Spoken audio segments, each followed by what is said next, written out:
What's going on, everybody? Welcome back to sports, the main sports in general here at RotoGrinders. I'm pretty pumped. I've been sort of laying low, not too much DFS, but with baseball, basketball, and football looking like they're going ahead full tilt. We are back here at RotoGrinders with a full content schedule. I am Brit Devine. If you've missed me, here with Mr. Jordan Cooper, Blender HD, he of the audio masterclass. What's going on, Jordan? Good. Have you missed me? Have I missed you? I don't know. We're always on shows together. I haven't missed you, but I've seen you on those Periscopes. I've seen you doing your late night talks. Oh, okay. I've missed using LineupHQ. I mean, I've been using it a little bit for soccer, but I haven't been playing like League of Legends. I use it for golf, but what does it matter for golf? You basically build lineups and then you're dead within like 6 hours, so it doesn't matter. Less than that. MMA, I've been playing MMA. I actually got into MMA. It was, much better sport than I thought it would be. But maybe that's due to the fact that there's nothing else going on. So a bunch of people beating each other up is just entertainment. Yeah, but what we're gonna do today, guys. First of all, thanks everyone for tuning in today. If you know a friend that couldn't make it that likes DFS, you can watch this on demand later on RotoGrinders. What we're going to do is more of a tutorial. If you've been a RotoGrinders sub for the last 10 years, right? I got my 10-year t-shirt on. Maybe the first 20 minutes of this might not be for you because you're going to know what a lot of the build rules are. But if you're new to RotoGrinders, we get new subscribers all the time here. We want them to understand how to use our tools to make the best lineups that are possible. So we're going to spend a lot of time going everything you see on the screen in LineupHQ. We've got some new things we've added for baseball this year. And then we're going to get into stacking for baseball and really go over a lot of different multiple scenarios on different play styles that one might want to use and things like that. So Jordan, as fun as it would be to catch up, we got to do that off air, my friend. We got to talk about LineupHQ here on RotoGrinders. So the first thing I want to do is, I guess I want to ask you, what do you use LineupHQ for? This is where I spend, I'll read the articles, I'll look at some of the expert things like that. But when I'm making lineups, whether it's my cash team or I'm MMEing for the day, this is my battle station for the day. I'm in here, I'm tweaking things, I'm moving players in and out of my player pool, I'm changing ownerships. This is literally where all of my research is almost done all day. All the information you'll ever need is sitting right in front of you. I mean, you get the projections. I use Cardi's bat projections, but I mean, the RG projections are good also. I mean, I see the floors, the ceilings, the point per dollar, the plate IQ information, all the premium rankings. And then if I want to drill down to like betting lines on like home run props or strikeout props or umpire data or anything, I mean, like you could just scroll and you get all the information just in numerical form right there. So, I load up the slate beginning of the day. I may not make lineups right away, but at least I get a sense of, okay, what are the pricing of the pitchers? What are the pricing of the hitters? What are the stack pricing? I could go to the stacks section and see, is there anything of value that I could possibly use? And then later in the day, there's ownership. So to me, I'm the same way as you, that, that tab on my browser for LineupHQ is just open nonstop 24/7 because I'm just going to reload it the next day anyway. And then as news come in and I experiment with lineup making, whether I'm building one, I'm building 20, 100 and going throughout the day with it. So let's kind of go over what we're seeing here. I have pulled up a slate from last year. If you're looking at, if it's 2020, we've gone back in time, right? So we're back to the future here. We know everything that's occurred. We're going to try to recreate some good teams here. Just because it applies a little bit more to a lot more general of the slates, the opening day, and we'll talk about this a little bit. It's just a 2-game slate. You're going to play that a little differently than you are most of the other slates that are going to be occurring during the season. So what we've done is we've gone back to last year. I've got an 11-game slate, and we're going to use this as our base case for today for most of the things we talk about. So your first page here, right, is the player pool. One of the things we did a video last year on this, right, is limiting your player pool to, guess what, only the players that you want in your player pool for the day. It's one of the more important things you can do. Real quickly, I don't think we're going to go through and do it for every single player for this particular example, but what is your preferred method for taking players out of the player pool and things like that? Well, typically I exclude everyone first and then I include everyone back in. But I mean, I could go back and forth. I mean, as long as you know that you click on the X and it goes from all to excluded, you could switch players back and forth. So a lot of times when I'm identifying stacks, like I just exclude everyone. I'm saying, you know, I'm targeting these 6 pitchers. If I'm building 100 lineups, I'm targeting these 6 team stacks, and then so I've got this pulled up here. Tell the people, how do I exclude everybody? Okay, you go to options where it says player. Not controlling your mouse. Yes, here it is. No, keep on going where it says options under player. I've lost this here. Oh yes, here we go. You haven't used this in a while. Come on. Player options on me. Scroll down. Exclude all. Exclude all. Now all players, and now you add in the particular starting pitchers and hitters and things like that you would. Right. And then I may also include, you know, one-offs. I mean, basically just I'm building my player pool for who the players that I want to play. Obviously, you could leave everyone in, and then it's just going to plug in based on the projection sources that you're going to use. You could do that as well. I tend to have a strategic approach where I know where I want to get leverage. I know where I want to get my correlation, and I'm going to tell the optimizer what to do, and it's going to build me the lineups that I need. And then sometimes I may have to bring a player back and say, wow, I didn't realize I only have 2 shortstops in my entire player pool. That's why I'm getting 50% of each. So let me go and include a one-off shortstop. Yeah, so real quick, if you guys, let's pretend you didn't want Wilmer Font at Yankee Stadium for this particular day. Over here, you just click the X on him.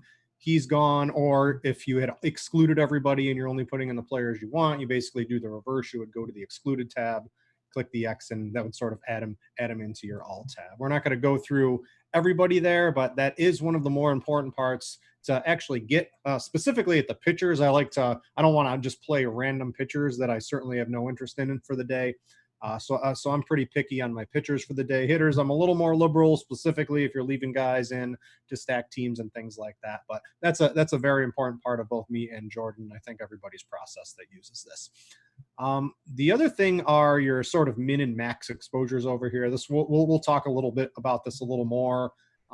We can even kind of use it as build rules. So you have your max exposures. We've added, you know, starting pitchers and for hitters too. So if you want your starting pitcher, you know, I think I'm okay getting a little bit more of a pitcher than I am a hitter when I make teams. Sometimes I might even use a pitcher in 100% of my lineups where I might have 25% as the max on my batters. You can physically, you know, split those out here on RotoGrinders now. How do you handle exposure generally on a Major League Baseball slate? I think going hitter by hitter is probably not a good way to use your time. I don't mind dialing it in for pitchers manually, though. Right. Yeah. Typically, I do the same thing. I set max exposures on pitchers, min if I need to. Obviously, it depends on their salaries, so they fit into certain lineup constructions. So, like on the pitchers, I may go like on this slate, it would be like Justin Verlander's the most expensive pitcher. Like I may not want like so top heavy lineups. So on like Verlander, I may set a max at 30 and a min at 10. Because if you don't set them in, sometimes you just don't get any of them at all, depending on your stack settings. So I'll use them more for the pitchers, but I use them for the batters for like one-offs. Like I may build stacks, and we'll go to the stacks tab and show that. But I mean, I'm like you. I'm not going to each individual player batter-wise, going, I want 5% to 20%, 6% to 12%. I only use that if towards the end, if I'm just getting like some random utility shortstop that's from a stack, that's showing up in like 40% of my lineups, and I'll go, let me max that out at 20 to make sure that he's more in stacks and less in one-offs. Yeah, one of the cool things we've added, if you hadn't been using LineupHQ, we added this in the downtime, is there's now editable. You can eat it. You can eat the ownership. Different show. Editable projected ownership. You can either, if you have your own projection ownership sources, or if, let's say, Jamino, you know, in his hamster wheel makes Mookie Betts 45% owned for opening day, right? And you think he's going to be 35% owned. Well, you can just stick it right to Jamino, and you can actually knock Mookie Betts' ownership down now. You weren't able to do that before, but you can either do it in projections or you can do it your own on a personal level. That's one of the nice additions the team has added over there. We've got notes as well. I don't know. I don't think I've used notes yet because I've basically been taken out. But if you wanted to put notes for a player, hey, play him, right? You want to remember to play Mookie Betts. You can save the note. He's there. right? And it shows you, hey, Mookie Betts, I got a note for him. What did it say? Oh, I wanted to play Mookie Betts, right? So now I know to play Mookie Betts. You can do those. They go slate by slate, I think, too. Oh, they don't save the whole time, so I can't make a note to like never play that guy again, and it shows Yeah, up. you can probably do something like that. I never get this guy right. Never play him again. It's a fun little addition here. So if you wanted to make mental notes for yourself, we had a lot of, I don't think I personally use that. I think I know what I'm doing, but we had a lot of user requests from you guys that you wanted to be able to put notes into LineupHQ, and you can now do that, every single day, or I think they actually might even save. I'm not exactly sure on that, but that's a little fun addition we've added into that as well. So we've gone over, your player pool, your fantasy points. We've got the Bat X this year that uses, StatCast data. So we're going to have Cardi over the shows and see which one he recommends using. There's regular RotoGrinders projections too, if you don't subscribe to some of those. But, I like the Bat. It's basically my default projection source whenever I'm ever doing anything. And I'm going to have to check out the Bat X this year and see what's going on with some of that. I think what the main things we want to do is the build rules page for some of the new people, and even people who've been using RotoGrinders forever, right? Is you can get lost basically from here through the rest of the show if you don't really know what you're doing here. So let's spend a couple of minutes going over some of these. I'll start with the range of outcomes. You're basically adding a little bit of, I guess you can call it randomness to a player projection. It's real simple. If you roll over the tooltip, you can see it here. If a player has a projection of 10 and you set the range of outcomes to 10%, every time a lineup generated, that player will be given a projection somewhere between 9 and 11, right? A 10% range from that 10 projection. It's real simple. You can use this. You don't need to do anything crazy. I typically in baseball, if I do use randomness, I don't know, 10 to 15% max on hitters, pitchers. I think you can project a little bit better. Maybe like a 5 to 10% range on there. What's your typical use of the range of outcomes? Well, randomness is used if you're not going to use like very much constraints in your lineup building, where you're basically taking the projections and trusting them as much as possible, and then just building your lineups with all the leverage and correlation that you need. Mm-hmm. So like me personally, a lot of times I have it on 0 because like I'm constraining everything by exposures. I'm telling the optimizer what to do, but the more broad your settings are, your exposures are, where you're like, I just want 6 of these team stacks and 3 of these pitchers, and then I want as much diversification in my lineup as possible. You could bump up the range of outcomes to 10, 15, 30% even, depending on how much randomness you want. So you're not having like the same line. It's basically the same 5-3 with just a different pitcher. You could control that also with the number of unique players, which is another setting. So number of unique players, 1 would mean that the difference between 2 lineups could be 1 player. 2 is 2 players. So the more uniques that you have, the more diverse your lineup set would be. So if on shorter slates, and you're keeping a very small player pool, like the 2-day opening slate, I'm going to have this probably on 1 when I make my teams, right? Right. But if it's a 12-game slate, maybe if you're playing 8 stacks of 8 different teams, like you may want a little bit more. So not every 5-man Astro stack is paired with the same 2 one-offs and the same 2 pitchers. So you may want to up that unique players to 3 or even 4. But if you have a condensed player pool, it's going to be hard to make those diverse lineups. So in condensed player pools, you may only want to have it on 1 or 2. Yeah, I'm pretty much, for opening day, if you guys are watching this for that, or if you're watching this before on the 2-game slate, I'll have it at 1. I'll typically on, we've got an 11-game slate we're going to be using here to make teams. I'll typically, throw that somewhere on 2 or 3 typically on those tapes. And I think I lean a little bit more towards 3 than 2. As the bigger the slate gets, I trend a little bit towards 3 uniques. Max exposure, we sort of said this, you can control this globally, or you can control this individually. You'll see right here, right? Mookie Betts, 42%. I can leave it at 100. I'm going to be able to get 100% of every hitter. I'll tend to control hitters on the global level, and then I will go into pitchers, and if there's only a few pitchers on a certain slate that I like, I will sort of set minimum and maximums on my pitchers. That's how I like to operate to make sure I'm getting the pitchers that I want, where the hitters, they sort of, you know, we're controlling that through the stacks more so than we are individually trying to select one-offs and things like that, Jordan. Yeah, I mean, you could also do that through player groups as well. Mm-hmm. So, I mean, all the options in LineupHQ are dependent on what features that you need to use in order to build the lineups that you want to build. Mm-hmm. It's only going to do what you tell it to do. So if you only want to play 2 starting pitchers in every one of your lineups, you're playing 20 lineups, you're just like, I just want Verlander and Severino and all my lineups. If you don't want to play Johnny Cueto like everyone else on opening day, just boom, he's gone, and you don't have to play any Johnny Cueto. Right. Or you could play all the Johnny Cueto. You know me, I'm going for vomit pitchers and vomit stacks. Yeah. So maybe I'm going to have a lot of Cueto and the Giants on opening day. Good luck, sir. We'll see how that plays out for you. But hey, that's the fun thing about baseball. You never really know what's going to happen in a baseball game on a day-to-day basis. Let's go over a couple other things we have going here. We'll get into some of the more advanced stuff when we get into stacks in a minute. But ownership, one of the quicker ways, if you wanted to leave a big player pool, and if you wanted to diversify ownership, one of the things you can do is, let me just run to basically the big full thing here. I don't think I have pretty much any stacks. I'll just make, you know, a bajillion stacks here really quick. So one of the ways to, looks like I haven't done enough here. 3. So one of the easy ways, if you want to quick and dirty get away from everyone that's playing the chalk players on a specific slate, is you can talk about ownership. So you can go to the My Lineups page here, and you'll see, let me sort from ownership high to low. And you'll see, you know, this lineup has 127% ownership.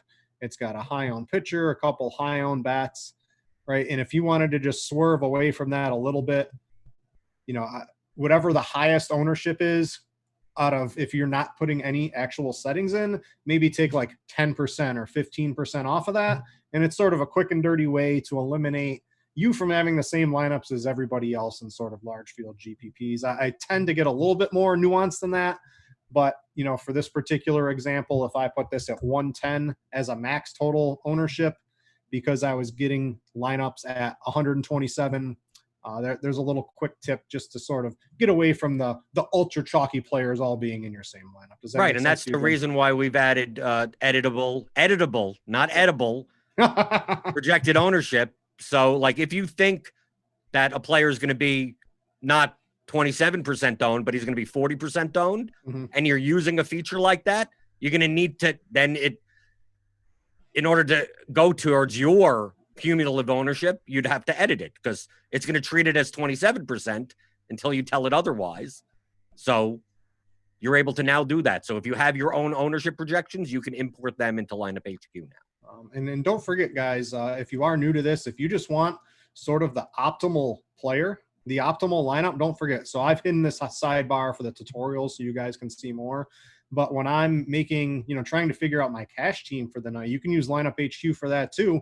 You know, you can just boom, scroll down here, optimize. It takes the projections, and it basically gives you what the projections are telling you is the absolute best possible singular lineup without really taking into account anything else you've done. It's just basically off the projections. Right, based on the player pool that you have. I mean, if you start excluding players, like if you're playing cash games and using projections, and you want to have an optimal median type of lineup, you would do something like that. But let's say in this lineup, for instance, do you want to play Mendick at 2.2K at second base? Do you want to punt there? If you don't, if you say, I don't want to do that in cash games, you would exclude him. You go back to the player pool. You go to the hitters. You search for Mendick. You X him out, and then you press optimize again. And since he's excluded from your player pool, it'll now give you a lineup without him. I like Whit Merrifield better than Mendick. But yeah, don't forget, just for the sake of this show, I've hidden it because we're talking about a lot of the other features here. But don't forget, very, very powerful for your cash games, especially if you're using the BAT, the RotoGrinders projections, the BAT-X, your own projection source. If you're using just basically default, you can get what is the actual theoretical best possible lineup based off your projections and in one click in LineupHQ. Uh, Anything else? I think we'll talk about some of this other stuff when we get into the stacks in a little bit. Is there anything else here really standing out? I do want to note for like the 2-game slate, max pitchers versus opposing pitchers on an 11-game slate like I have here. I'm going to have it at 0. I want 2 pitchers that do really good, and I want all my bats to hit home runs against pitchers I'm not using in that same lineup. So that's basically always 0. Opening day, right? 2 games. I'll probably have that at 1. Maybe you could think about 2, right? But just always think the smaller the slate, especially on a 2-game or maybe even a 3-game, it's okay to let, I think specifically a home run capable bat into a lineup against your opposing pitcher, right, Jordan? Right, especially when some of these starting pitchers most likely may not go past 5 or 6 innings. Yep. You play a batter that gets the 1 or 2 plate appearances against the bullpen, and it's not even negatively correlated against your pitcher. Mm-hmm. Yeah, so just on opening day, right, it's at 0. It's okay to set that to 1. We might even have the default to 1 eventually by the time the season starts, but just take note of that on the smaller slates. That's something I wanted to point out. Min-max exposures, that's what I typically play. It allows you to get your minimum or set your maximums. I think that's what most good players here at RotoGrinders end up using. Lineups over max exposures. One of the quick things, if for some reason LineupHQ is only spitting out 35 of your 40 lineups that you wanted to build, right, and you're getting an error and you can't figure it out, one of the first things you should do is probably uncheck this, and it's going to give you a couple more lineups and be a little less stringent on all of the things that you have done in ownership and things like that. So this is, I call it the air checker. If LineupHQ isn't giving me all the lineups I want, right? So I might make 150. And if it's a 3-game slate, maybe I'm having too many restrictions, I'll uncheck that. And LineupHQ will usually get me up to my 150 lineups. So don't forget about that. The running exposure, we'll talk about that when we get into stacks, and it sort of goes with this team max exposure button too. They basically both do the same thing, but controlling different parts of your lineups and things like that. Is there anything else on the build settings page you really want to talk about, Jordan, or do you want to sort of move on? I know you wanted to go through some groups in baseball. I know a lot of people don't use groups all too often in baseball, and I know you do sometimes, specifically, on starting pitchers and salaries. So I think we should maybe move to that a little bit. Right. So like in player groups, if you're going to, for instance, if you're going to have a player pool that includes, let's say, 2 expensive starting pitchers. Yeah. So I've got this 11-game slate up, right? I've got pitchers. Oh, I've got Mendez in here. So we'll get rid of him, right? Right. So let's say, for instance, I want to include Verlander and Bauer and Darvish in my player pool. Mm-hmm. So these pitchers are very expensive. So if I play 2 of them in the same lineup, it's always going to be paired with very cheap stacks. Mm-hmm. And maybe I do want to play some very cheap stacks. But if I'm going to play expensive pitchers, I also need cheaper pitchers in my pool so I could get decently priced stacks. Mm-hmm. So in order to prevent LineupHQ from giving me a ton of Verlander Darvish stacks, maybe I put Verlander, Darvish, and Bauer, if I'm playing all 3, into a group. So there's a couple ways to do that. So the quick way I would do this from baseball is right from LineupHQ. If you know what you're doing, right, you can just do new group, group 1, right? I just added Verlander to group 1. I'll add Darvish to group 1, and you said Bauer to group 1. Right. Then I'll go to my player groups, and instead of spending all the time typing their names out, they're already here for me.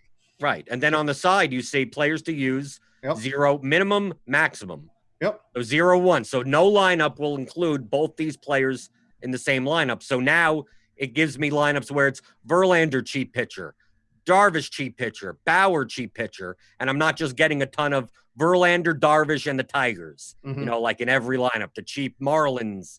I mean, I may want to play some of those lineups, but maybe not in all of them. So that's why we've added even group max exposure here. You can get really crazy with this in baseball if you really think about it. So what this does is these 3, if I'm allowing them into a lot of teams, I could leave them in there. This is more for, I think, like NASCAR and golf and things like that.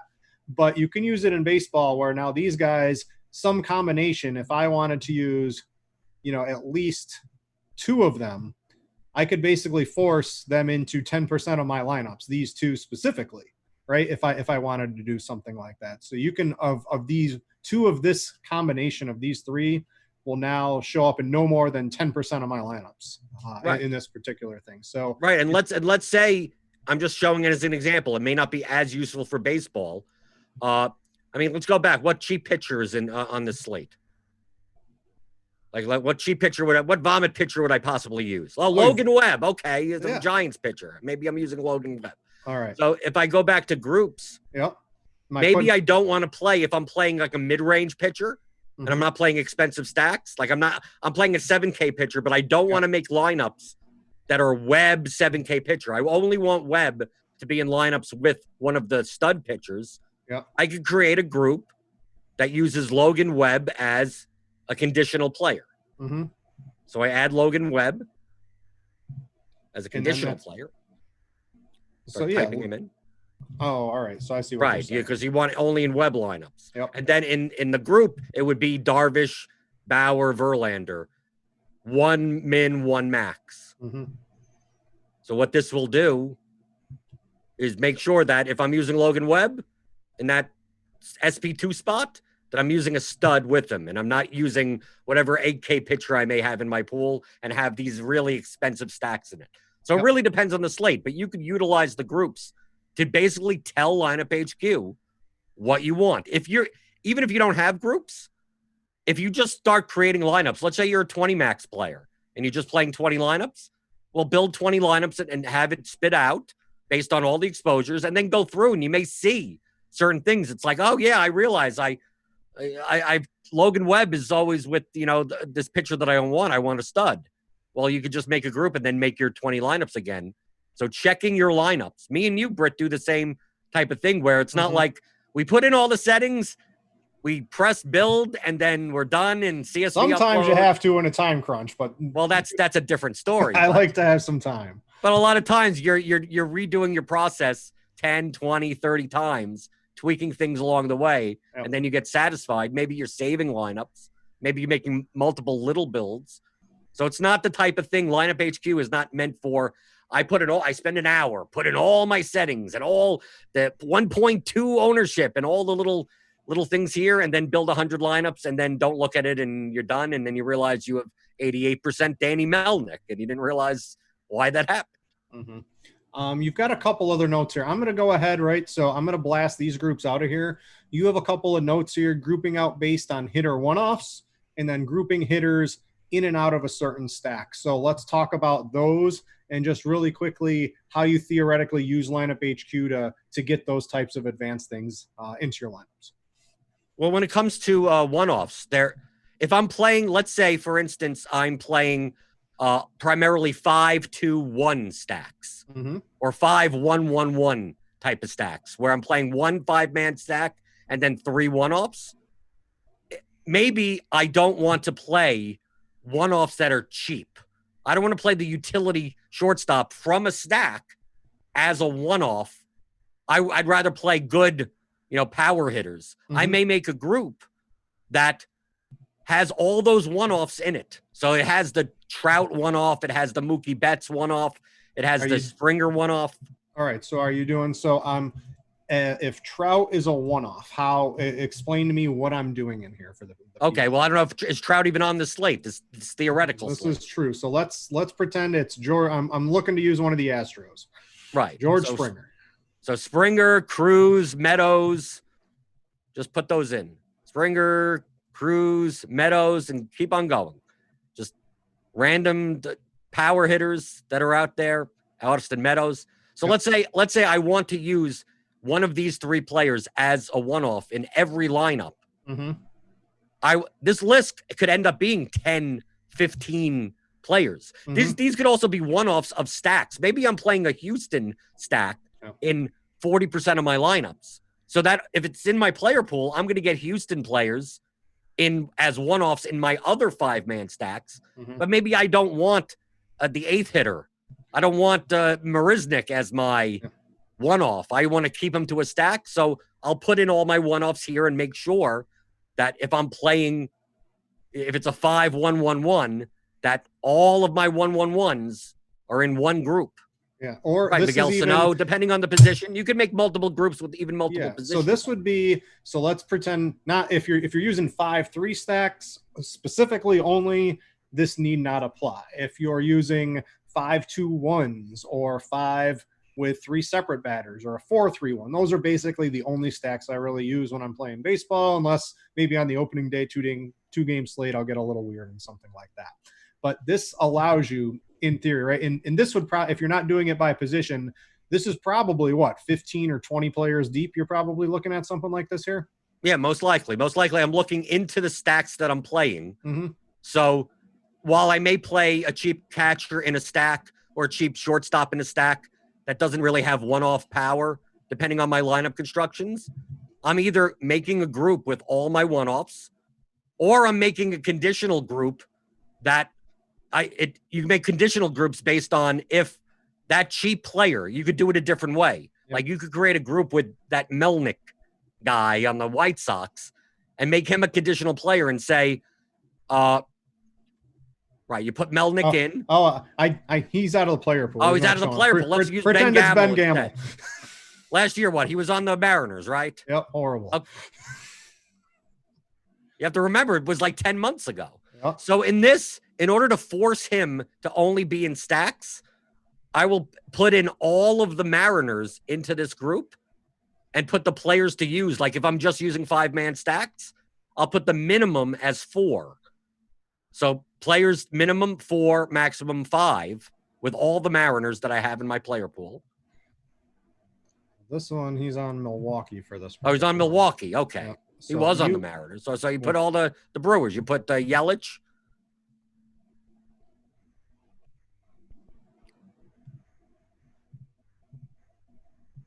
Oh, I gotta X this out here. Just give me 1 second. A lot of scrolling. We'll get there. All right. You go to Milwaukee. So yeah, so I'm playing I'm putting Moustakas, Grandal, all those. This is my group 2. So I would put all these guys into group 2. So basically what I'm telling LineupHQ is that if Gamel is in the lineup, 4 other Brewers have to be in the lineup, which is a 5-man stack. So Ben Gamel can't show up as a one-off in some other stack because 4 other Brewers have to be with him. Mm-hmm. So just to walk through some of you people here, we've labeled, let's say, the 7th hitter in the Brewers lineup today. Someone who doesn't have a lot of power, but hey, there's ways he can only be used in the only way he's really going to be valuable is in a stack. So what Jordan's done here is he's made Gamel the conditional player. We've put all the rest of the Brewers, in theory, into a group and putting at least 4 or 5. Well, actually, it would only be 4 because if we're using Gamel. So maybe like a 3 to 4. Right. If I'm making 4-man stacks also, then I would set it as 3 to 4 because then he's included in 4-man stacks. But if you're using him in 4 or 5-man stacks based on the stack rules that you're making, he can't possibly show up as a one-off because he would have to be in some other stack that he's not on that team. So here's a couple of ways Jordan has showed us how to do a couple of fun things in LineupHQ to really dial in exactly what you want on some of these lineups over here. Let's see, a couple other things we want to go to. We were going to talk about my lineups page and all the things you can do over here. But I think what we're going to do, I think that's better off served by actually making some teams and going through some scenarios on how people might want to play. And then me and Jordan will sort of get into a little bit of our process towards the end of the show on the stacks page, because this page right here, outside of your player pool and limiting some of the things you want, this is where you're going to do most of your work on LineupHQ. If you're MMEing on a particular day, would I be correct in that, Jordan? Yes, I mean I'm primarily targeting teams, so yep. Stacks where it's at. Even if you're playing on DraftKings, you could make 5-man stacks. On FanDuel, you're making 4-man stacks. I mean, obviously, you could make 4-man stacks on DraftKings also, but I mean, I typically lean towards the 5-man stacks. But if you wanted to make 3-3 stacks or 4x stacks, I mean, whatever types of stacks you want to make, and how many of those types of stacks and those lineup constructions per your lineup set, you could do this from one page. All right, so we're going to start off real simple here because I think it's going to illustrate a little bit better, and we'll get a little bit more advanced as we progress here. So let's pretend for some reason I had a feeling, I don't know if this is how, I would probably play. but let's pretend I thought the Yankees were the team and I wanted 100% Yankees 5-3 stacks, right? So this is basically, let me go over what I'm doing here. Is I've made all 5-3 stacks, which in an 11-game slate, the bigger the slate is, the more likely one team is probably going to score more runs than another team by a reasonably significant margin. So that's why, you know, as the slate size increases, I'll focus more on the 5-mans instead of the 4-mans. But for this particular example, we're going to use the 5-mans. All Yankees. Now, if you just set it like this, I'm going to make lineups that I would never make in real life here, Jordan. All right. So we're going to build 40 lineups here. That is something I would never play this way. But I think just for the sake of this, of showing some of the new players how LineupHQ works, I think it's going to make a lot of sense here. So I made 100% 5-3 and 100% Yankees without really doing anything to that 3-man, without doing anything to really limit much else in there. We have some of our groups. We'll see if that really plays out, but I think we should get not too much differentiation here, right? So we've got 5-3. We've got 20. I made 40 lineups. 20 of them happen to be Minnesota. 25%, 10 of them happen to be against Houston, 10% against the Rays. If you play like this and the Yankees score a lot, right, you got a good chance to make some money. But if the Yankees are even a middling team on the slate, you can just basically flush your entire buy-ins and tournaments down the drain. Not exactly how I want to play. I'm going to get rid of some of these groups that we have here because they might sort of be interfering with what we're doing here. And I'm going to set the max exposures sort of up to, because basically go back to a blank slate for everybody. So I think this is a little bit more of a blank slate here. So this is, am I correct? You would not want to play this way with all. Well, you can. It's just high risk. Yeah. If you want to go all in on the Yankees, and if you want to play 150 lineups and say I want 5-man Yankee stacks and as many 3-man other stacks, then you could. I mean, it's a high risk. I mean, you're either going to win a lot or lose a lot. I mean, I don't want to put it past people. If you have some read on the Yankees and you want to play them, 4 times, 5 times the field, feel free to go ahead and do so. But I typically, I'm going to make a little bit more of a diversified lineup set when I play. Yeah. So like you can see here, you've got the Twins. 20 of your 40 lineups are 5-3 with the Twins. 10 of your 5-3 are with Houston as your 3-man team, and the other 10 are with the Rays. What you're going to do if you want a little bit more diversity is just to spread it around a little bit. We have the secondary stack max. So we've got all your primaries always going to be your team that's getting more players, your 5-man or your 4-man. And then your secondary in this case, because we're just using 5-3, is going to be the 3-man stack. So if you wanted those to differentiate a little bit, and let's say you want the Yankees, but you weren't sure on the other teams you wanted to include with them, you could do something like 10%, and you'll be able to see very quickly the difference when the lineups build, that you're going to get a lot more diversity in the 3-man teams, because you're only going to be able to get maybe I think 4 max, because we're making 40 lineups on your 3-man. And I think diversity is always pretty good, right? So now you can see it looks like the Yankees and the Royals pair really well. So we're getting 4 of all these, but you just get a lot more diversity. So this is a simple, explanation of what's going on in here. I don't think I would generally play this way. People do play this way. But is there anything you would change to get a little bit more diverse if you have a read on a certain team or something like that? Well, you go back to the stacks page, and let's say you want to play 5-man stacks. You don't just want to play 5-3. You also want to play 5-1-1-1. All right, so that's you do 5x. That's this. So let's say you want to play here. half your stacks 5x and half your stacks 5-3, and then you want to go down. And you don't want all the Yankees, but you want your primary 5-man stack to be, at most 40% of the Yankees and at most 40% of the Reds and at most 40% of the Red Sox or something, or the National or whatever. It doesn't matter what team it is. So it's those are my primary stacks. I'm going to make my 40 lineups based on those 4 stacks. And then let's say I don't want to, I want my secondary stacks. Like, I don't want my secondary stacks to be any of the Yankees. Mm-hmm. Like, they're only going to be in a stack. And I don't want to play the Blue Jays. So screw the Blue Jays. But I want to play more, make sure to play the Mariners and the Orioles.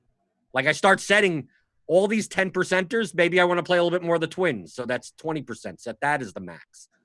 Like, once this, you don't have to have this all equal 100%. Mm-hmm. Like, the LineupHQ will determine the ratio and try to give you the max of what you're looking for ratio-wise. So you don't have to necessarily have, oh, your secondary's team max exposure is 210%. Like, it's obviously not going to give you twice as many lineups as you want. But it's going to allow you to then zero out the teams that you don't want, and it's going to give you the teams, even in the secondary portion, that you do. So in this instance, I want 3 5-man stacks from those 3 teams and 3-man stacks from any of those teams that I have 10%. And half the lineups, it's just 3 one-offs. So it could be any team. It doesn't matter as long as they're the 3 best one-offs. I'm going to go and show you. I unchecked this box, and I pretty much always play with this box checked when I'm stacking, but I'm going to show you guys the difference between it. The use team max exposure by stack type. So here, I'm going to make 40 lineups with it off. This is not what I would do. I pretty much always use this on. It allows you to, instead, I guess the best way to do it is going to be to show you what LineupHQ, but it spreads your team exposure across all your stacks out, instead of, this is going to force Yankees Royals into all my 5-3s. And I'm basically going to get you've got 5 and 1 off. So it's a little bit different, but what you'll see here, I guess let me go back to 5-2 on this one. I think it just shows me a little bit differently what I'm trying to do here, Jordan. Right. Because the Royals are cheap. It's going to just start jamming in the Royals in every Yankees stack. Yeah, so if you want to do, I like 5-3, I like 5-2, I like 5X, I like 4-3. I think those are probably the main ones I use on a daily basis. But you'll see here the Yankees and the Royals, I think, should end up getting paired, because the cheap Royals fill the positions of the Yankees, right? And we've got some Red Sox in here. But what you'll see is I've got all my 5-3 was used up in the Yankees in Boston. And I get no Yankees Boston, basically no Yankees at all in the 5-2 combinations, which I don't know what's going to happen in a day of baseball. I think I want some 5-2 combinations of Yankees. I didn't get that because this is unchecked. So what this does, it will provide a little bit more stack diversity, and it will allow me to get Yankees and Boston and Yankees and Royals, or even Yankees in general, in the 5-2 combinations. So this first build was without that button checked, and I'm going to make it now simply just clicking that button, which is typically how I will play. I will play with that button clicked when I'm MMEing.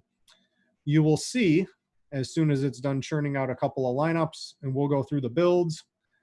In build 7, I now, so you can see I got some Yankees in my 5-3s, but you can see this is a lot more spread out. I'm getting 1 combination, not 4. And I've got some Yankees down in my 5-2 combinations. This is how I like to play. I like to have a little bit more diversity in my stacks, in my teams, and all that sort of stuff. I think this is a key thing to make sure. I think you're better off leaving that box checked, Jordan, unless you have some specific strategy that says not to do that. Well, it's always better to be inclusive, Brit, right? Yeah. It's all about diversity. Well, it's just a matter of what your risk tolerance is. If you want to have a very small player pool and really go and hammer 1 or 2 teams, 3 teams, and I just want to have the best one-offs around that, you can do that. Just understand that it's high risk. If you get it right, you can have a lot of lineups in the same spots near the top. You may come in 3rd, 5th, 7th, 11th. But if your team's bomb, you're going to be all the way at the bottom. All your lineups are going to be at the bottom, and you're not going to get any money back. Yeah. So just to point out, right? So I've got 1 5-3 of Cincinnati, but then I've got 2 5-2s of Cincinnati. Well, they're also having different players in them from the original build settings we had before. So it's just even if the Yankees, which are part of my main stacks, if they have a good game, and even if Cincinnati has a good game, maybe only 2 players from Cincinnati hit a home run and my 3-man team's dead. This is just how baseball works. So it's good to have a couple different shots on all of them if you're just trying to mix it up a little bit on a day-to-day basis. I think that's personally a decent way to try to make lineups. Right, and your stacks will always be as contained as your player pool is. Yep. So, for instance, if you don't want to play the 9th hitter of a team, yep, like you could remove that hitter from the player pool and it won't make stacks with him because he's not in the player pool. So like if I didn't want Harrison Bader, who he probably homered off you. Oh, this was late in the season. Yu Darvish was probably doing good back then. But if I didn't want the 8th hitter, right now this year in the NL, right, you might want the 8th hitter and the 9th hitter because they got the DH over there. But last year, right, the 8th hitter in the NL, if you didn't want him showing up in any lineups, the player pool, right? We talked about at the front of the show, reducing your player pool to the guys you actually are okay showing up in your lineups is something that's important. We didn't really do that for time's sake here, but make sure you do that day in, day out on LineupHQ. So Jordan brought up a good point there. I want to get into a little bit more of maybe I'm going to throw a couple things out on maybe how I would play this 11-game slate real quick and maybe show how I would do something like that for the people. I would first get the almanac. We know what happens. I'm going to make 10% of everybody. Well, I can bring up, I throw a couple things in Excel. I throw I go over and look at the, on the stacks page, we have things like average, projected ownership of the Toronto lineups players. We from Slate IQ, right? We have the leverage and things like that. I look at all sort of these things. So let's pretend there's like a really I think it's towards the bottom here, right? So we've got, this had to be a win game in Wrigley, right? Everyone's got a lot of ownership. The over-under is looking pretty juicy. We've got one team with negative ownership, and it's like minus 30, which is sort of in the middle. It's not too extreme. We've got the other team with positive leverage, and this goes off a lot of factors too. But if I think one team's going to be super high owned, and it looks like the Cardinals were this day, I'm going to guess they were probably cheap, and DraftKings prices were a little low, and the Cubs were probably a little bit expensive, so their ownership was a little bit down. When the super highest owned team on a big slate, I tend to play a little bit underweight on that type of team. What's your overall thought on, do I play the highest owned team of the day? Do I play the team that Slate IQ spitting out the highest leverage of the day? How do you go about factoring all that? Or do you just, how do I pick my vomit pitchers out using some of the tools here at RotoGrinders? What does Jordan do on a day-to-day basis? Well, I mean, that's why you get a premium subscription. So you get to see Slate IQ, you get the projected ownership, and then you get Cardi's bat, and he's very good. That the projections for pitchers, sometimes, the Glenn Sparkman shows up at the second point per dollar, and you're like, why? And then it ends up working out like more times than not. So like for the cheap pitchers, I may look at projections, but I also look at these leverage scores because like I know I have no problem in GPPs playing risky. Like if a team is going to be excessively over-owned, I'm less likely to play them in a stack at all. Mm-hmm. But I may keep some of their hitters as one-offs. Yes. Because if you play the Twins and they only score 5 runs, the 5-man stack probably is not going to pay off at their prices. But Nelson Cruz could still have 2 home runs. And like that one-off, you may still need to win a GPP. Mm-hmm. And he may be 21% owned. And if you don't have him, you can't get anything. So like I have no problem playing high-owned teams, but I typically keep them to one-offs, and I'm more likely to use leverage in the stacks than in my one-offs. I have no problem playing 20% owned Trout or Bellinger or Yelich or those types of guys. It's just that when their teams, because they're always expensive, so to build a stack around them, it's going to be expensive too. And if they're also going to be high-owned, like I typically use that information so I could still have them in my player pool, mm-hmm. but I just won't be stacking with them. Yeah, it looks like a lot of this ownership due to we had Paul DeJong on this particular day. Shortstop might have been weak. He's in the win game. His ownership's high. He's cheap. He fits into a lot of lineups. Maybe the Cardinal stack was the most popular. I tend to go, if whatever the most popular team of the day is, I'm probably underweight, or sometimes like you, I might not even have them at all in my main stack because it just allows you to get somewhat incremental leverage, I think, on the rest of all the teams. If over the field, that's how I like to play. Is it the right way? I don't know. I think you can make 50 different right ways to play baseball, and any single one in a particular season could end up being profitable because a lot of strange things happen in baseball. But I like to do that. How do you go about doing something like that? So you would just sort of look, if I was trying to create, I'm going to do this sort of quick and dirty for you guys here. So if I notice that the Cardinals were going to be the highest owned team of the day, maybe I only have them in my main stack and say 2% of my lineups. And maybe I don't use them at all in 3-mans, but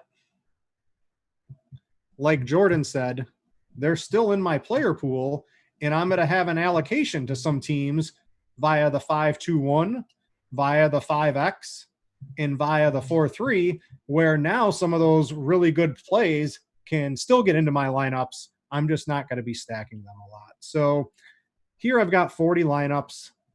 For example, let's make this easy. I'm just going to make 10 lineups of each type here. I'd also up the number of lineups you're making, because 2% of 40 is going to be 80% of one lineup. So I don't know if any of those lineups. So we'll go to up to 100. All right. This might take a while for it to churn through. So we've got 100. So something like this. This is not exactly what I do on a day-to-day basis. I have enough time, right? I do this all day long. Jordan does it all day long. We have time to sort of manually input our stacks throughout the day and change things as news and lineups come in. But, if you're trying to play in a diverse sort of way while leveraging a couple of things. It's the Dean way. You're playing 10% of everyone. This is the Dean way. And you can I would change some of these to 5. I would change some of them to 16. I would change some of them to 2, right?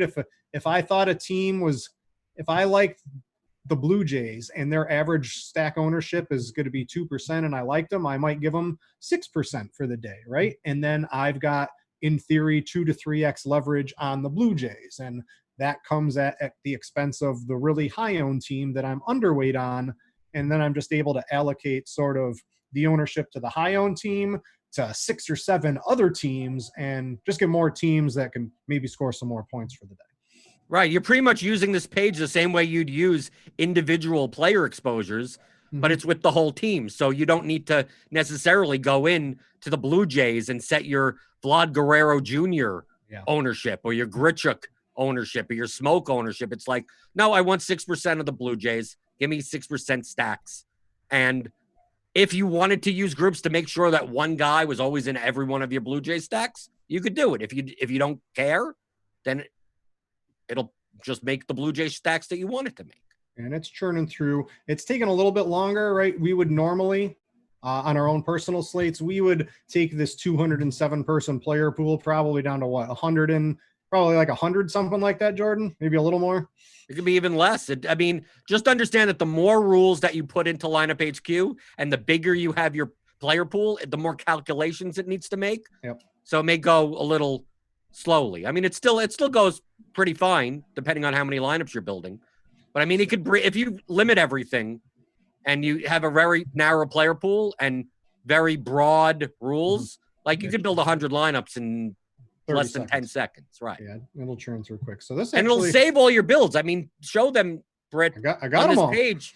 Right. We save all of our builds. You could change the min-max exposures right on this page. You could even click on players on the count number to get the lineups on the side that have those players. Yeah, these are just my Justin Verlander lineups. So you can switch players out right in those lineups. Let's say it's like, oh, I like this lineup, but I don't want Marco Gonzalez in this lineup. I could just switch out the individual player right in the lineup. So here's sort of how I like to play. I think in general, this isn't exactly what I do, but I don't have, I have the Braves, in a 5-3 combination here twice, but they're with 2 different teams. I've got the Red Sox twice, but it's with 2 different teams. It's me getting multiple shots of the best possible combination over and over again throughout different stack types. So I've got 5-3s. I've got the Braves and the Twins. Let's go to my 5-2. Now I've got the Braves in Baltimore. I've got the Braves in Detroit. Different than the 2 5-3 combinations I had, between price and pitchers and all that stuff. This is just giving me a very spread out combination of teams, players, stacks, and everything without really iterating anything more than once here. which I don't mind getting. If I had 2 Braves Twins or maybe even 3 Braves Twins, I'd be okay with that. But if I was getting like 7 Braves Twins, 5-3 specifically, right, that wouldn't sit with my overall strategy that I like to play. This looks pretty nice to me here. Everything's spread out. My stacks are all different. I'm using different teams in different ways. I've got my one-offs too that aren't even showing up here that are all going to be different too. This looks pretty good for how Brit wants to play on any given sort of day. Everyone's going to have their own sort of different style. What do you think of something like this? Is this how Jordan likes to play? Are you a little more focused? I know we sort of sometimes think the same way, so I'm interested to see. I'm a bit more focused than this, at least. I'm not playing 1% of all these 5-3 combinations. The player pool, don't forget, the player pool has not been limited at all. Right. So typically I'm playing, while I'm playing diverse, like I may play 6 stacks in 100 lineups, but I want to make sure I get those that much diversity. Right. So like if I have 6 teams in, I want team team 1 to be with all the other 5 teams also. I want team B to be with all the other 5. Let's pretend right here. So these are the 6 teams Jordan has for the day. Let's pretend these are them. So I'll set it something like 20% each. All right. Just as a baseline. I want 20% each. So I have 6 teams, 20% maxes out past 100, and I put 20% on the secondary stacks. And let's say I'm playing 5-2-1 or 5-3. I mean, let's try 5-3. So it's automatically that. So I'm just playing 100% 5-3. So since I've set, if you scroll down, everything else should be 0. Yep. Everything else is 0. So basically this is saying I want about a sixth of my lineups to be each of these, the 5-mans of each of these teams paired with the 3-mans of each of these teams. So I don't want all my Yankees stacks, my 5-man stacks, to be all Seattle with them. So I'm setting them all kind of equal to 20%. Obviously I could change that depending on, if I want more of one team or the other. But there I could still get the same diversity, but I'm playing a small amount of teams. So if those teams do well, if 2 of these teams do well, I have as many of the combinations of those 2 teams 5-3 with each other. So I'm not stuck with, the Yankees did well, but all of them are stacked up with the Royals and not the Orioles, which did well. So I want to make sure that I have as many combinations as possible. Of course, I don't have exposures to other teams. Let's see what that looks like here. So here's Jordan's, and I think this looks exactly what you would expect from the outputs we had here, right? So he's got the Yankees and Reds. It seemed like it liked that matching combination. You've got the Yankees in Seattle. So even though you want the Yankees with some of the other teams, it's probably the pricing, it doesn't fit together. Yeah, the pricing. What I can give you a little, one of the things for that is if you go to 5-2 and if you just split it up a little, right? If you go 50-50 and then with the max exposures. So if you just do one, you can sometimes get what just happened here. If you don't mind getting the one-off, right, now you're going to be split pretty evenly down the seams here. If you right, because it could find cheap one-offs to throw in. Yeah, or it's the type of thing where if you're not getting enough, it's because you're playing, expensive pitchers and you just tone down your exposure on a Verlander or a Darvish or whoever's up there.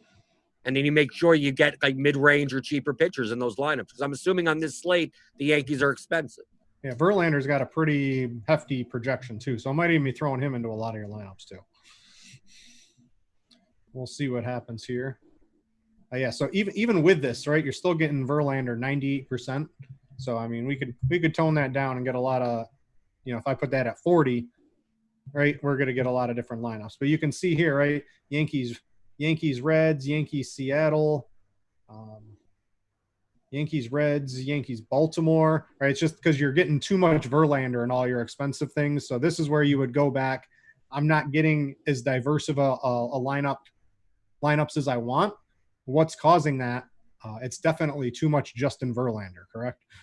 Right, because he's 12,800 on this slate. Yeah. So to play an expensive stack with an expensive pitcher, it's going to have to jam in. The 3-mans it's going to have to jam in are going to have to be like the 6, 8, 9 of Cincinnati or something, or the Orioles, bottom of the order. And this is what me and Jordan are saying. We're in LineupHQ. We're not just clicking build lineups once and then taking whatever it gives us, right? We just identified what's the problem here. Too much Justin Verlander. He's too expensive.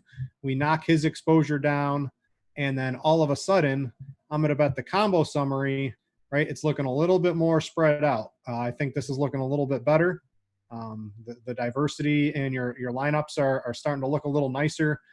And just by recognizing what it is, the Justin Verlander salary, we can just sort of see what happened here. So, and if for some reason, right, we didn't dial in. If we didn't like Marco Gonzalez at 42%, right, we would have already sort of set. I specifically do my pitchers exposures. I set a min and a max on basically every pitcher I'm going to have in my player pool for that slate, because I think that's a pretty reasonable time investment to make sure you're getting the pitchers you want. And then you're letting the stacks sort of do their thing and the number crunching and all that sort of stuff. But if I didn't want Kyle Lewis, 38%, and he's 4% owned, if I think that's a little egregious, right, and I put him at like 10%, right, and I see something else that might, maybe Austin Voth, maybe I didn't want 40% of him, maybe I tone it down to 20%, and you can do it right from the player screen. This is what me and Jordan, and I think most people who use LineupHQ do. You see what's built, you adjust a couple of exposures if something just looks a little bit off, and then you build again. And this is, it sucks you just can't click the win now button, right? We all want the win now button, but you've got to spend a little bit of time tweaking your lineups, tweaking your exposure from the screen. Once your lineups are built, make sure it's giving you what you want. And if it's not, spend a couple of seconds tweaking things. It only takes a couple of seconds to get 50 more lineups. Make sure your exposures, your stacks looks good. And then when you're done, you export it to your site of choice. But yeah, I'm typically making, 20 probably builds throughout the day. And specifically as we get closer to lineup lock, I'm probably making 10 builds in the final 30 minutes, making sure I'm getting exactly what I want, Jordan. Right. But even if you're playing 10 lineups, 5 lineups, and you want to build like this and experiment and see, these lineups look good, you could save your builds. You could also save the individual lineup. So that heart button that's on each lineup. Yep. So let's say no matter what, right? This lineup looks so good, I want to have this no matter what. I can, right here, I click the heart. And now, no matter what I do, that lineup is now saved. And you can go to, there's a save lineup, so I can go to that. I'd be able to see that right here. This lineup saves. So if I was just playing 5 lineups for the night, now I'm only going to be making 4 lineups at a time in theory, because I've saved this one. So just keep that in the back of your mind. If you've saved a lot of lineups, and how many lineups you have in certain contests. Oh, I got all kinds of pop-ups coming up on my screen. That's not good, but it's pretty easy to, save your lineups. You can clear your save lineups if you don't want to see those. You can do a whole bunch of other stuff with them too. So it's pretty nice. Let's quickly also just show, even though I don't believe we could do this on an old slate, but the last tab is called Rebuild and Late Swap, which, you typically don't necessarily do as much in MLB as you would in NBA, but in the Rebuild and Late Swap, the entries manager section, once the slate has started, if you have 7 o'clock games that have locked, and let's say your pitcher in certain lineups is getting shelled or is doing great, you could switch up. Like games that haven't started yet, you're able to move players around. So LineupHQ has the functionality, if you're, more of an advanced player, that you could reinsert your CSV file from the sites, from DraftKings, and it will automatically lock in the players that the games have already started. You can't change in your CSV. And let's say you want to rebuild your lineups again, but obviously you can't move the players that have been locked. But you could then run it and then re-upload new player exposures and new stacks and new anything you'd want to do with it. Because if you did that just in the My Lineups, like it wouldn't have the players locked in the right spots in your CSV. So you need to use the entries manager in order to do that. So while it may be more useful a little bit in NBA, If you're the type of person that, your lineups are doing, you have a good lineup, a good 5-man stack that's crushing. The Pirates are 2% owned, and you have 5-man stacks going. And in those lineups, like, you don't have a chalky, like the Twins are coming up at 9:30, and, Nelson Cruz is chalk, and all those guys are chalk. Maybe you'd want to find a way to put the kind of the chalky hitters in those low-owned 5-man stacks, so you could kind of block people from getting on top of you in GPPs. You could do that with the entries manager. Yeah, the entry manager for both baseball this year, right, and specifically for basketball when basketball starts, it's going to be one of the most heavily used things on the site because the basketball slates are nuts this year from noon to 7 with the COVID-19, with injuries, it's just – it's going to get a workout for basketball, but you can use it for baseball too. I know baseball's going to be going all day most of the days throughout the season too. So you can get a workout with it. I know they've put in some things to make it work a little bit better than it did last year too, with lock players. So yeah, it's a great point Jordan makes. Is there anything else you really want to go through? We went through some of the new features. We went through the stacks and gave a reasonable explanation of how to manipulate them. We gave our own sort of play styles. We talked about the build rules. You got any other hints, Jordan? LineupHQ, you're able to go back to, like, we're looking at a slate from September 22nd. So in most sports, just like in baseball, you can go back to any slate that you played in the past. Last week, the day before, the day, you played today, and then tomorrow, you can go back in LineupHQ. It'll show you the projections that were there. It'll show you the ownership that was there. But if you wanted to, if you have the results of, like, how many points they actually scored, you actually download the player CSV from the sites when the slate's done, you could import them as projections. So instead of putting in a projection of 18.2 for a player, like, they scored 12 points. So, like, it'll just put all of that in. And then you could run and see what the optimal lineup was on the day before. Well, you could then manipulate. You can try to recreate too the winning lineups. Right. You could say, okay, based on what happened yesterday, was there a way, the strategy that I played, if I would have played 22% of a stack instead of 6% of a stack, and just manipulate what you did the day before just so slightly, would have that lineup been created? Would you have had a lineup that would have won a GPP? So you could go back and you could study your process. Not saying that, maybe you were never on the team. The Marlins put up 15 runs and there was no way you were ever going to play Marlin stacks. Well, most likely, like, you could recreate it, but you weren't going to do it anyway. But a lot of times on the slates where, I played the right stacks but got the wrong pitchers. Or I played Marco Gonzalez, but since I only wanted to play him in 5% of my lineups, he just happened to not be in the stack that did well.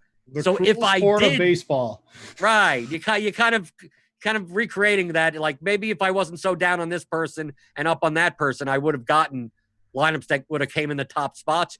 If you import the results of the players' performances as projections into an old slate, you could do all of that, and you could study any slate you want. Maybe we can do that. We're on the pregame show on Friday, right? We'll be going over the 2-game slate, talking a little bit about the big opening, the second opening day slate. We'll show you guys how to all do that on Friday morning on the pregame shows. I think this has been fun, Jordan. It's fun to be back for me, right? I basically took some time off doing all the other things I needed to do in life. It's fun that sports are back. Baseball's coming. Basketball's coming. It looks like sports, they're doing enough testing. It looks like they're going to be going through. I know there's a lot of, the virus is spreading in some of the other states now, but I think sports are here.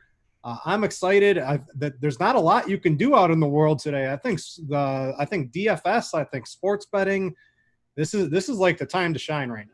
Right. The DFS virus is spreading and I don't want the vaccine. All right, guys. Thanks to all of you that spent some time this afternoon tuning in. If you want to watch this again, especially when we're going through the stacks page and talking about how to manipulate it, I know the support team will get questions. Hey, I'm trying to make XYZ stack. It's not working.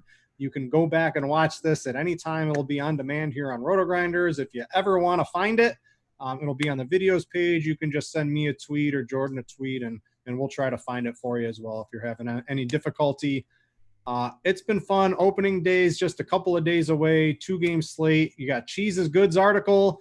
That's going to be up if it's not already. We're going to have all the rankings, all the expert stuff. Jordan and I are going to be doing that pregame show. I think it's 11 o'clock most weekdays, where we sort of look back the day before and talk a little bit about the day of on what won. We'll look at ownership of top players and ourselves, and you guys can make fun of us for making some donkey moves ourselves on the show when Jordan's vomit pitchers don't work and someone goes all in on a certain team. We like to have good laughs. Baseball is a cool DFS sport. You got to be in it for the long haul. LineupHQ, really good at allowing you to create a repeatable process day after day after day, and helps you put together some good lineups. I know Jordan's got his own master class of audio books. You can go find that if you're looking for a little audio listening. Hit Jordan up for that. I'm also always in the RotoGrinders Discord. So if you're in the baseball channel or the bat channel and you have questions about LineupHQ or strategy, just at reply me there. Don't DM me, but you could always notify me in at reply in the RotoGrinders Premium Discord. So that's one of the benefits of being a premium member at RotoGrinders.